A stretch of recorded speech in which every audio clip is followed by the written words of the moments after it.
पर गिरिडीह पूरा जिला झारखंड मुक्ति नजर आएगा, क्योंकि भारतीय जनता पार्टी का एक से एक। नमस्कार, एक तस्वीर हम आपको दिखा रहे हैं। आज भारतीय जनता पार्टी से छोड़कर प्रदेश उपाध्यक्ष रहे प्रणव वर्मा ने झारखंड मुक्ति मोर्चा का दामन थाम लिया। उसके बाद पहली बार जो है सो आज जमुआ विधायक के आवास पर पहुंचे हैं विधायक जी से मिलने के लिए प्रणव वर्मा, क्योंकि कदावर नेता रह चुके हैं भारतीय जनता पार्टी के और प्रदेश के उपाध्यक्ष भी रख सकते। देख सकते हैं विधायक जी की जब यहाँ पहुंचे हैं प्रणव वर्मा, तो इनको मिठाई विधायक जी अपने हाथों से खुद खिला रहे हैं। इसलिए ऐसा कर रहे हैं कि विधायक जी भी भारतीय जनता पार्टी के समर्पित कार्यकर्ता थे, नेता थे, विधायक थे। प्रणव वर्मा भी लगातार भारतीय जनता पार्टी में दायित्व को अपने निभा रहे थे, लेकिन भारतीय जनता पार्टी की नीति के तौर पर उनके सिद्धांतों के खिलाफ में झारखंड मुक्ति मोर्चा का दामन थाम लिया। तो सीधे पहले विधायक जी से जानने का प्रयास करते हैं कि कितना परिश्रम लगा भारतीय जनता पार्टी में छोड़ने के बाद झारखंड मुक्ति मोर्चा को खड़ा करने में। देखिए, झारखंड मुक्ति मोर्चा स्थापित पार्टी है और झारखंड के निर्माण से लेकर शुरुआती दौर में अगर झारखंड का कोई आंदोलन प्रारंभ किया तो शिबू सोरेन जी ने किया और हम सबों के प्रौधा स्वर्गीय रितलाल प्रसाद वर्मा जी ने वनांचल की लड़ाई लड़ा और इस दोनों के संघर्ष ने झारखंड का निर्माण कराया। तो झारखंड मुक्ति मोर्चा स्थापित पार्टी है और अगर आपको ध्यान में होगा तो हमारे नेता स्वर्गीय रितलाल प्रसाद वर्मा जी के हम सबों की चाची चंपा वर्मा जी 2004 में झारखंड मुक्ति मोर्चा के टिकट पर कोडरमा से चुनाव लड़ी थी और कड़े टक्कर के साथ ये दूसरे पायदान पर हम लोग वहां पर कोडरमा में रहे। तब से कोडरमा में झारखंड मुक्ति मोर्चा मजबूत रहा है। राजनीतिक परिस्थितियां बदलती रहती हैं और इस राजनीतिक दुर्घटना क्रम में कई चीजें परिवर्तन होती है और आज पुनः प्रणव जी का जो आप एक्स हैंडल पढ़े होंगे तो बड़े ही भावुक मन से इन्होंने लिखा है कि मेरे पिताजी ने अंतिम सांस झारखंड मुक्ति मोर्चा में लिए और झारखंड मुक्ति मोर्चा के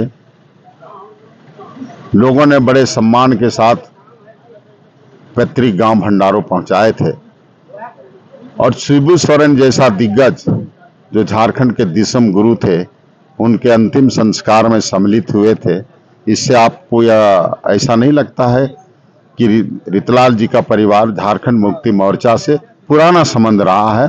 आज हम कहीं नए जगह पर नहीं गए हैं, प्रणव जी घर वापसी किए। जिन्होंने स्वर्गीय रितलाल जी ने लिखा अंततः झारखंड, एक बुक इन्होंने लिखा कि अंततः झारखंड, और अगर उस किताब को आप पढ़ेंगे तो स्वतः झारखंड की तस्वीर साफ हो जाएगा कि स्वर्गीय रितलाल वर्मा जी ने झारखंड के निर्माण में, झारखंड के विकास में अपनी कौन सी योगदान दिया, जिसका उदाहरण आप देख सकते हैं।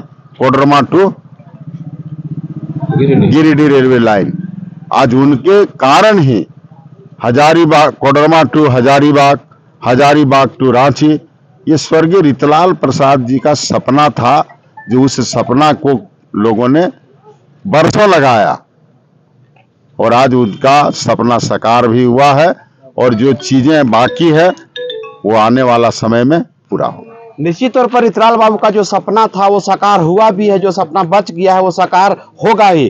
प्रणव भैया, सबसे पहले ये जोड़ी पहले कहीं और रहा करती थी, अब ये जोड़ी हरे पट्टे में तब्दील हो गया है। क्या जिस तरह से कमल जमुआ में खिलता था अब तीर चलेगा? ये तो आपने अपने सवाल में ही कह दिया कि ये जोड़ी जहाँ रहती थी वहीं जीत की जोड़ी कहा जा सकता है। हम लोग जीतते थे, जब हम लोग साथ में थे तो भारतीय जनता पार्टी जीतती थी। आज हम लोग झारखंड मुक्ति मोर्चा के साथ में हैं तो मुझे लगता नहीं है किसी को संदेह मात्र रह गया है कि ये सीट झारखंड मुक्ति मोर्चा के झोले में आने वाली। कोई एक बात और बता दिए कि बड़े भाई को देख के आप इनके पीछे आ गए या कुछ कारण था जो भारतीय जनता पार्टी आपको भी छोड़ना पड़ा? बड़े भाई भी आ गए, एक तो ये भी कारण था कि, और हम लोग कहा जाए दोनों जन एक ही मार को झेल रहे हैं, मतलब वो भी जिस मार को झेल रहे हैं वही मार हम लोग भी झेल रहे हैं। तो हम दोनों जन देखें कि भारतीय जनता पार्टी अपने नीति सिद्धांतों से भटक चुकी है। जो कार्यकर्ता भारतीय जनता पार्टी को सींचा है, उसकी कोई आवश्यकता भारतीय जनता पार्टी को आज के डेट में नहीं है। इसीलिए जो झारखंड के लोगों के बारे में बात करती है, झारखंड के बेटे के बारे में बात करती है, जहाँ पे मेरे पिता स्वर्गीय रितलाल वर्मा जी ने छोड़ के गए थे, वहाँ हम लोग दोबारा आए हैं। और हमें पूर्ण विश्वास है कि आज हेमंत सोरेन जिस तरह से झारखंड को लेके चल रहे हैं, जिस तरह से हर वर्ग का सम्मान उन्होंने किया है, गरीब गुरबों का ध्यान दिया है, चाहे आप ये देख सकते हैं बिजली माफ़ करने से लेके महिलाओं के लिए जो मैया सम्मान योजना से लेके हर तरह का काम उन्होंने किया है। तो मुझे लगता है आज हम सभी जो झारखंड वासियों को उसके साथ जुड़ना चाहिए। जमुआ विधानसभा में, गांडे विधानसभा में मास वोट आपके समुदाय का है। आपके आने से कितना आपके साथ लोग जुड़ेंगे? क्या ऐसा लगता है कि भारतीय जनता पार्टी में कुछ लोग रह जाएंगे? उसके लिए क्या करेंगे आप? हम इतना ही कहेंगे कि आज जितने लोग हैं, मेरे समर्थक हों, मेरे समाज के लोग हों, अन्य समाज के, खाली मेरे समाज के नहीं, मेरे हर समाज में मेरे समर्थक लोग हैं और सभी वर्ग के लोग आज मेरे साथ कंधे से कंधा मिलाने के लिए तैयार हैं। वो लोग फ़ोन मैं उठा नहीं पा रहा हूँ, इतनी फ़ोन आ रही है पूरे कोडरमा लोकसभा क्षेत्र से, जमुआ हो, कोडरमा हो, बरकट्ठा हो, हर विधानसभा से लोग फ़ोन कर रहे हैं कि आपने बहुत ही अच्छा डिसीजन लिया, ये काम आपको पहले करना चाहिए था। कोई बात नहीं, देर से किए, लेकिन हम लोग आपके निर्णय के साथ हैं और आने वाला समय ये बताएगा कि ये पूरा कोडरमा लोकसभा, ये गिरिडीह जिला आपको झारखंड मुक्ति मोर्चा में नजर आएगा।